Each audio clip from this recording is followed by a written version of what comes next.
What's up, guys? Y'all wanted some more commentary, so I figured, why not give y'all some. Um, I'm going to be doing two separate videos, so today is going to be a double upload day, if anybody is interested in that. Yeah? Okay, cool.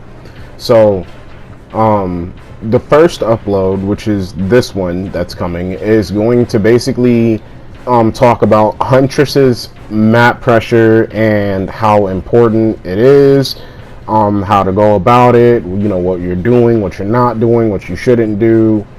I might cover that in a different video, actually, for what you should and shouldn't do as Huntress. But this is basically just going to be how you pressure survivors. And this works in red ranks, it'll work in purple, it'll work in green, it'll work at beginner, the advice will work in general. It's an in general thing. So, without wasting any more time, let's just jump straight into the video and I'll give you guys the build. Alright, to start this off, my totem spawned in front of me. Barbecue and Chili, Iron Maiden, Hex Ruin, and Nurse's Calling. Iron Maiden is really good. It helps Huntress search lockers faster. It's just a, a quality of life type of thing I prefer. If you're a really good Huntress player, you honestly don't need anything else. You can do whatever you want with your builds. Nurse's Calling and Barbecue and Chili for tracking. Hex Ruin to slow the game down. So you notice that I just went all the way to the opposite side of the map because I realized that there's only survivors on this side of the map now, because I basically just went across one part of the map that I spawned on. Notice that nobody was there. You got a Fang Min. It's a guaranteed hatchet. We want to try and get this Fang Min down as fast as possible, and she made a mistake, actually. We'll just play a little mind game here. See if I can court them around that pallet. And I did. Beautiful. Alright. That Fang Min doesn't look behind her. Claudette's trying to hide in plain sight, which isn't working. She didn't block the pallet. Okay. Okay. I like it. We're going to slug Fang Min because we got Claudette right here. Play some mind games with the hatchets with Huntress. She wanted to go for that pallet. That's why I decided to swing through it. That's an important thing to know. I don't care about Ruin anymore. I got two people down. That's an important thing to know when you're Huntress. Sometimes it's not best to ready a hatchet at every single pallet. Don't do it.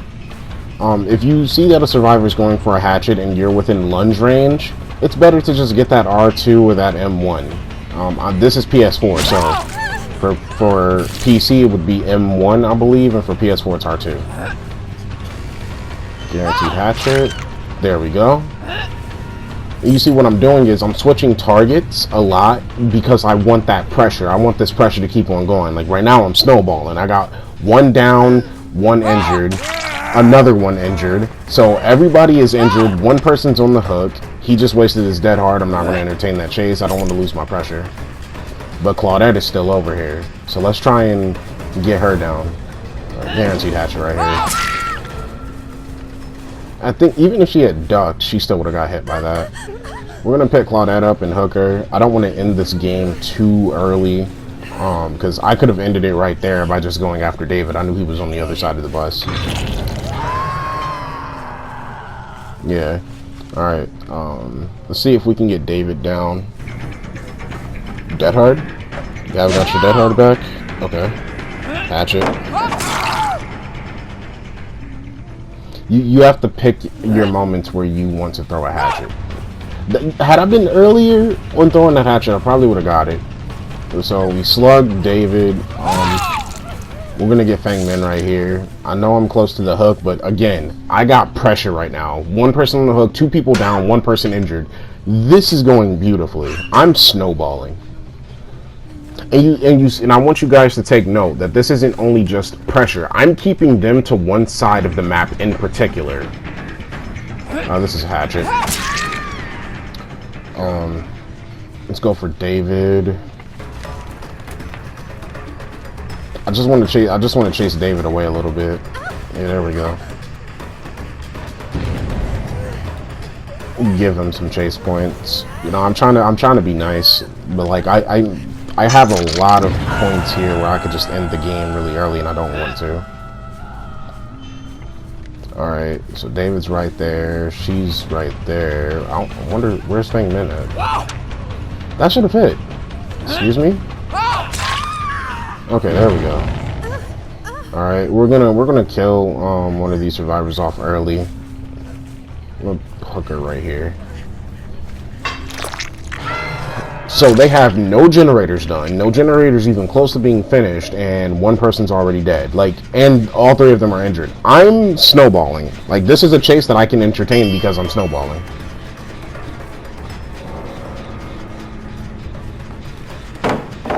Get rid of this pallet. You know, get some destruction points. So why not?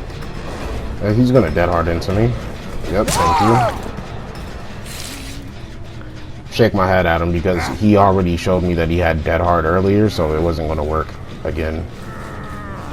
That's why I don't like dead hard as a perk. It's a one-trick pony perk. You could just bait it out. Eventually, a survivor has to get paranoid that you're going to hit them, and that's when they're going to use it. You can just sit there and wait. What are you doing in my basement? Excuse me? You do realize the killer you're playing against, right? I'm Huntress. You're not supposed to be in the basement.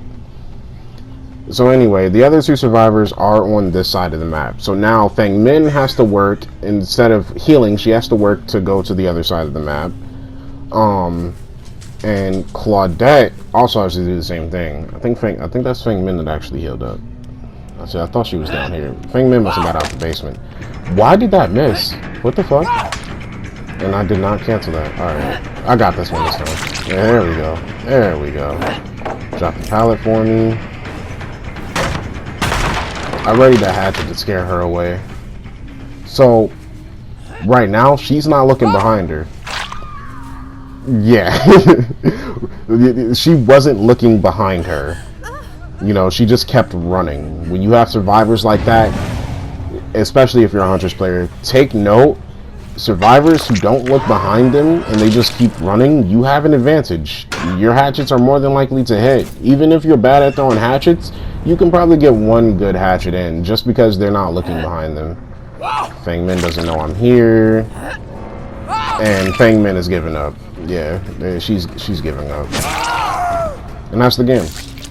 So, what we need to take note from this game is, you know, the pressure that I'm talking about is when you have gens that are spread out equally on both sides of the map, try to keep the survivors quartered to one side of the map. If you quarter them to one side of the map, you already have pressure. You want to get at least 1-2 survivors injured, 1 survivor on a hook, and be in the chase. Always stay in the chase. You know where to look. And I know Feng Min is heading towards the tractor over here, so this is going to be easy-ish if the hatch didn't spawn over here. Alright, it didn't, yeah. Had she decided to hide, she would have got it. She could have ran to that pallet and looped me. Yeah. Throwing Huntress's hatchets are weird. Because you think that you have the right timing half of the time, and you don't. And it's just at certain moments it just won't hit for some odd reason, so it's like, whatever. But that's the game.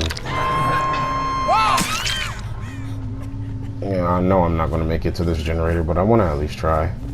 See if there's any pallets I can break or something. So yeah, what we can take note is just court survivors to one side of the map, or try to contain. It doesn't matter if how the map spawns. You want to try and contain survivors to one particular area. That way you always have sight. Information for killer is just as more vital as it is for survivor. And with that, that's going to be the video. I hope you guys enjoyed it. Leave a like and subscribe for more content.